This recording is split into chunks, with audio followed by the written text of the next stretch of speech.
It's time for another predictions video, baby! SummerSlam 2023 is this weekend. It's literally tomorrow from when this is being uploaded. So I'm gonna run down some predictions. Make sure you like and subscribe. We just reached over 400 subscribers, so thank you very much. And, you know, let's get to 500. Match number one we're gonna talk about here. We got the SummerSlam Battle Royal presented by Slim Jim. Oh yeah! Snap into a Slim Jim, baby. Now, there's not a list of competitors on who's gonna be in the match. LA Knight, I think, is confirmed. I think they mentioned Alpha Academy, so Otis, Gable. Just any other, like, mid-Carter guy that isn't doing much. Bronson's gonna be in there.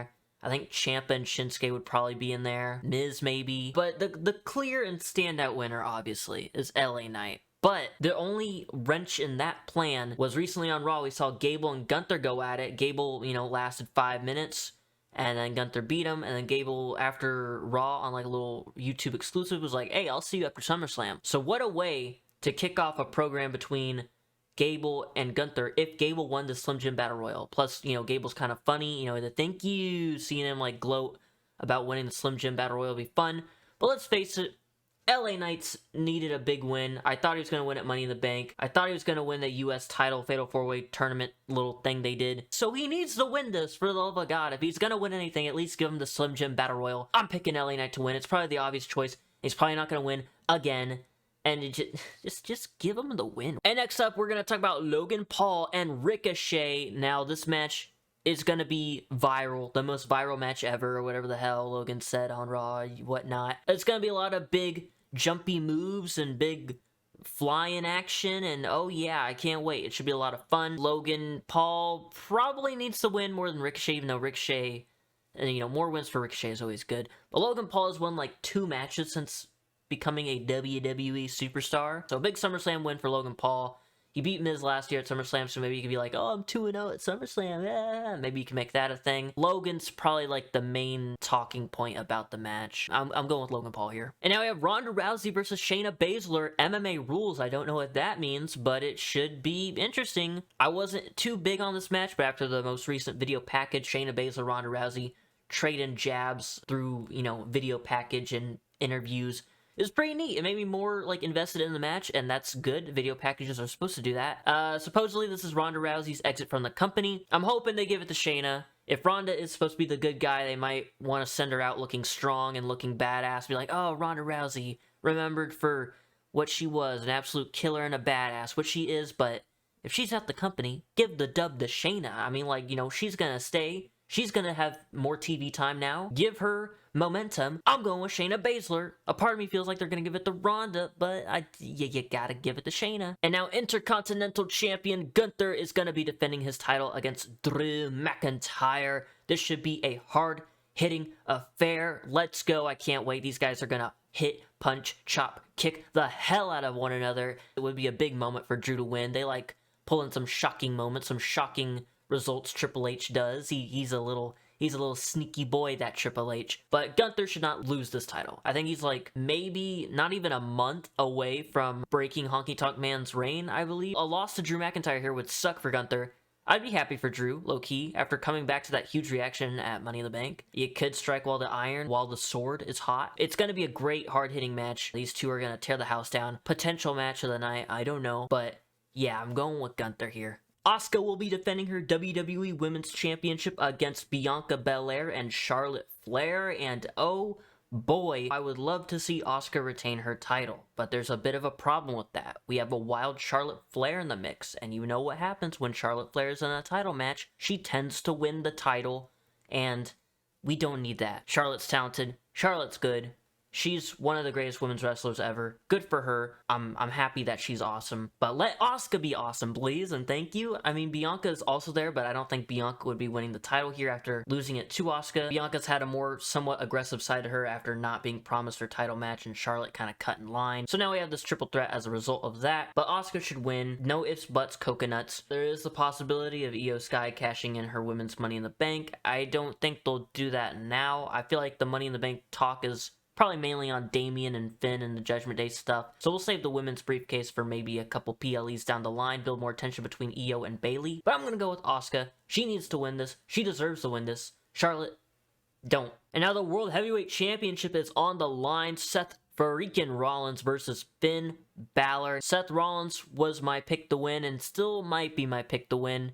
But the more I'm thinking about it, the story would be a lot more juicier if Finn was World Heavyweight Champion and Senior Money in the Bank. Damian Priest, he's in Judgment Day along with Finn Bálor. So imagine, you know, like a coexisting like world champ guy with like a guaranteed title shot right next to him. At any moment, he could cash in that briefcase on Finn. I don't know. That would be pretty interesting. Judgment Day seemed to be like the big bad of Monday Night Raw. They're featured every week heavily, even slightly more than the champ himself. Have Rollins beat Bálor here and make Seth feel like a more prominent part of Raw. I mean, he already does, but like, make him the Raw guy. Like, yeah, I'm Seth Rollins. But it really feels like it's Judgment Day that's taken over. So a part of me wants to say Finn Bálor. Why would you hand Finn Bálor back-to-back L's? Unless there's more Damian Priest shenanigans and that causes Finn Bálor to break and leave Judgment Day. It's either going to go Finn Bálor splits from Judgment Day or Finn Bálor wins and we get some more Judgment Day shenanigans with Damian and Finn. But they could do a Finn versus Damian feud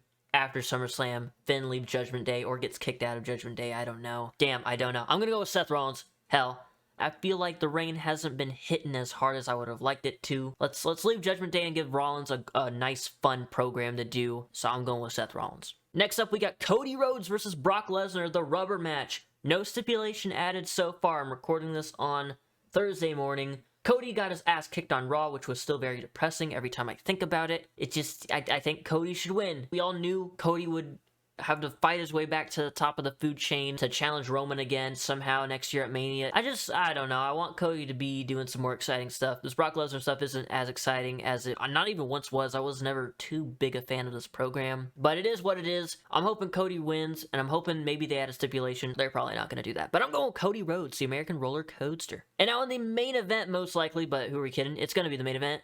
The undisputed WWE Universal Champion Roman Reigns defends that title, or the titles, all three of them, I guess, against Jey Uso in Tribal Combat. And correct me if I'm wrong, but Tribal Combat means no other Bloodline members can interfere, and it's just Roman and Jey, mano a mano. They're going to kick some ass. They're going to fight to, probably not the death, but they're going to fight to the bitter end until one of them prevails and wins the championships. It's going to be drama-filled. It's probably going to be close or similar to their Night of Champions and Hell in a Cell matches in 2020, except probably ramped up to 100 because they're at freaking SummerSlam and now they got fans in attendance instead of all the little screens in the Thunderdome. Is this Jey Uso's time? I've been wrestling with this idea since Money in the Bank, really. Are they going to actually have Jey Uso beat Roman and become champion? We know he can pin Roman, but can he do it in singles action, and can he actually win the big one? Now, they could do a thing where Jey wins here, the Roman beats him down the line, and we do get Cody Reigns 2 at Mania 40. Do you end Roman's historic reign here with Jey Uso? The story makes sense. If not Cody, and then now not Jey Uso, then who the hell will do it? I can see Jey Uso winning the titles, but can I see him having a good reign with the titles? We've seen Kofi, we've seen Big E, just like people that were chilling around the mid-card / tag division and they win the big one, they never get booked very strong as champion. Like just even Jeff Hardy, he won the world title and the WWE title, but all his reigns were so dang short. Kofi had a long reign, or kind of long reign, but the run wasn't that great. Big E, it ended way too quickly. I mean, now it's Triple H in charge. I don't have faith in like a tag guy, mid-card guy winning the big one and having a nice reign that we can all be proud of. We can be proud of him in the moment, but in the long run, we're going to be like, oh, was that reign bad? Was that reign good? I don't know. I'm going to go with Roman Reigns. I would not be disappointed if Jey Uso won. It's just the future is really uncertain if Jey Uso wins. Roman, if he wins, we kind of know what we're getting, which kind of sucks, but they can continue some Bloodline stuff maybe, and they love that Bloodline stuff because the ratings are going through the roof. Only because in the long run, I don't know how it would work for Jey Uso. I'm going to go with Roman Reigns on this one. And there you have it. That's the SummerSlam predictions wrapped up. I hope you enjoyed this video, and leave your predictions in the comments below. What match at SummerSlam are you looking forward to? Me personally, I'd like to see what they do with Rollins and Bálor. I'd like to see the match in general, just between Gunther and McIntyre. But yeah, there you go. It's all said and done, so I will see you when I see you. Goodbye.